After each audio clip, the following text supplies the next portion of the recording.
จีบและหีบจีบเด้อเดี๋ยวซ่าระวังได้อยู่ท้ายแถวได้สั้นเขาต้องจีบคนอะไรจังว่าพี่แจกคุณหนูแน่อย่าเข้ามาหาในวันที่เจ้านั้นเดียวดายบ่แม่นบ่มาแต่มันเหตุในคนอ่อนแอนั้นคิดไกลอย่าเหตุแบบนี้มันเหมือนว่าเจ้ามีใจแต่ความจริงแล้วมันบ่ได้เป็นแบบนั้นเพราะเจ้ายังบ่ลืมเขาสถานะตอนนี้ค่อยเป็นได้เพียงต่อแทนคนที่จำหาคนที่จะว่าเป็นแฟนของเขาเนาะ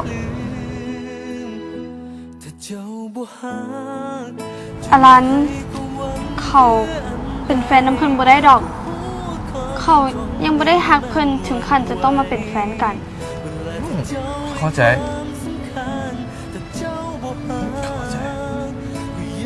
เรื่องโอกาสมันกันอยู่แล้วเขาจังดาเพิ่นได้คือเก่าเด้ค่อยเป็นเพียงเพื่อนกันคุยบ่อยเป็นคนนั้นที่ต้องเสียใจ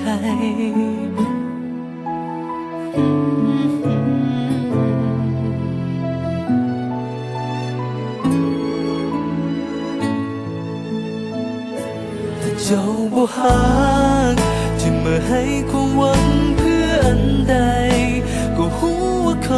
คนนี้มันหวั่นไหวเวลาที่เจ้าให้ความสำคัญแต่เจ้าบ่ฮักอย่ามาทำให้กันถ้าสุดท้ายเจ้าให้ค่อยเป็นเพียงเพื่อนกันคือบ่อยากเป็นคนนั้นที่ต้องเสียใจ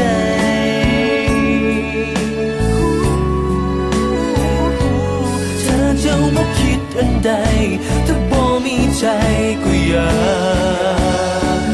มาเฮ็ดแบบนี้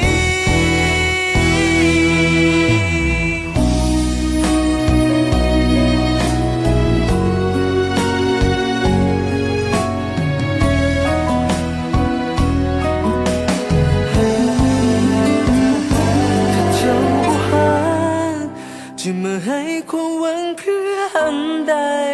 ก็รู้ว่าคน